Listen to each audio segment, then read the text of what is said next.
صدیق اکبر فاروق اعظم رضی اللہ تعالی عنہ کے بارے میں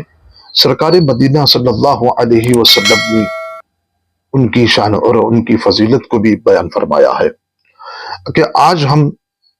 جو اہل بیت اطہارات کے بارے میں حسنین کریمین رضی اللہ تعالیٰ عنہ کی فضیلت، ان کی شان اور ان کی عظمت کو بیان کیا جاتا ہے، بالکل بیان کرنا چاہیے، بالکل حق ہے، یہ سچ ہے،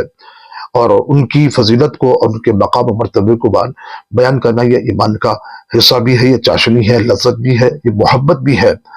لیکن جس طرح سے امام حسن اور امام حسین رضی اللہ تعالیٰ عنہ کے بارے میں جو حدیث پاک کو بیان کیا جاتا ہے، خطبہ، واعظین، مقررین اور اپنے اپنے اسٹیجوں سے جو اس حدیث پاک کو بیان کرتے ہیں اور کرتے آ رہے ہیں،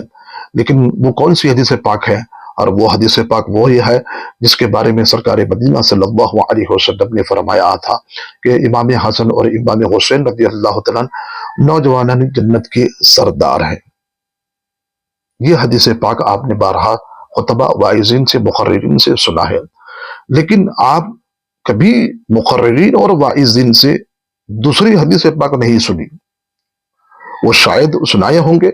یا تو آپ نہیں سنے ہوں گے، یا تو وہ لوگ نہیں سنانا چاہتے ہیں، یا جان بوجھ کر نہیں سنانا چاہتے ہیں، یا تو چھپاتے ہیں، یا تو بیان کیے ہیں۔ بہرحال جو بھی وجہ ہو سکتی ہوگی، لیکن جہاں پر شیخین کریمین حضرت ابوبکر صدیق، حضرت فاروق اعظم رضی اللہ تعالیٰ عنہ کے بارے میں سرکار مدینہ صلی اللہ علیہ وسلم نے کیا فرمایا ہے؟ ابو بکر اور عمر یہ دونوں جنتی بوڑھوں کے سردار ہیں، جنتی بوڑھوں کے سردار ہیں۔ تو یہ ترمذی شریف میں ہے، تاریخ الخلفاء میں بھی ہے، اور جس حدیث کے پاک کے راوی حضرت عبداللہ ابن عباس بھی ہے، اور ابن عمر رضی اللہ تعالیٰ عنہ، ابو سعید خدری رضی اللہ تعالیٰ عنہ بھی ہے، اور یہ حدیث پاک جو کتب کے حوالے سے یہ موجود ہے۔ اور دوسری روایت یہ ہے کہ حضرت ابو حذیفہ رضی اللہ تعالیٰ عنہ فرماتے ہیں، رسول پاک علیہ الصلوۃ والسلام نے فرمایا، ابو بکر عمر رضی اللہ تعالیٰ عنہ جنتی بوڑھوں کے سردار ہے، اولین اور آخرین، سوائے انبیاء اور مرسلین کے بعد۔ دیکھا آپ نے، اولین ہو جو پچھلی امت جو گزر چکی ہو، پیچھے جو جتنے بھی انبیاء علیہ الصلوۃ والسلام کے جو صحابہ تھے، جو امت تھی، ان سے بھی افضل ہے، اور اس امت کے اندر جو بھی ہے ان سے بھی افضل ہے۔ کون؟ صدیق اکبر فاروق اعظم رضی اللہ تعالیٰ، اور جنتی بوڑھوں کے سردار بھی ہے، سوائے نبی اور رسولوں کے بعد۔ یہ حدیث پاک ابن ماجہ کے اندر بھی ہے، ترمذی شریف میں بھی یہ حدیث پاک موجود ہے۔ پھر اس کے بعد دوسری حدیث پاک، یعنی کہ تیسری حدیث پاک ہے، رسول پاک علیہ السلام نے فرمایا کہ شیخین کریمین جنتی بوڑھوں کے سردار بھی ہیں، ابو بکر اور عمر رضی اللہ تعالیٰ عنہ۔ تو لہٰذا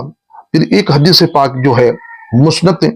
امام احمد بن حنبل رضی اللہ تعالیٰ نے اپنی مسند میں اس حدیث پاک کو لائے، اور اس حدیث پاک کے جو راوی ہیں حضرت مولا علی مشکل کشا شیر خدا حیدر کرار شیبر چکن رضی اللہ تعالیٰ نے خود فرماتے ہیں، رسول پاک علیہ السلام کی بارگاہ رسالت میں ہمیں حاضر تھا، اتنے میں حضرت ابو بکر، حضرت عمر فاروق رضی اللہ تعالیٰ عنہ تشریف لائے۔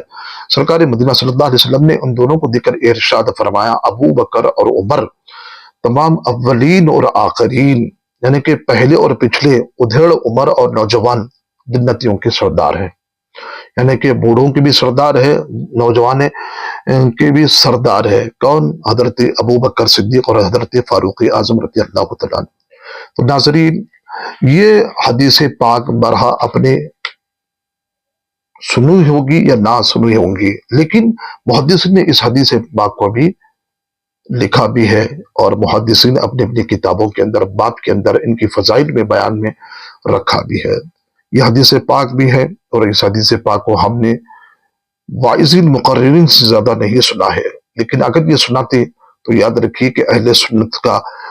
جو اہل سنت نے جو طریقہ کار بتایا ہے، کہ آج جو لوگ اہل سنت والجماعت ہی پر قائم ہوتا ہی اچھی طرح سے مضبوط رہتے، اور کسی فرقے کی طرف، کسی فرقے کے خیالات کو نہیں اپناتے ہیں، لہٰذا ہم کو چاہیے کہ اسی پر کاربندہ رہنا چاہیے۔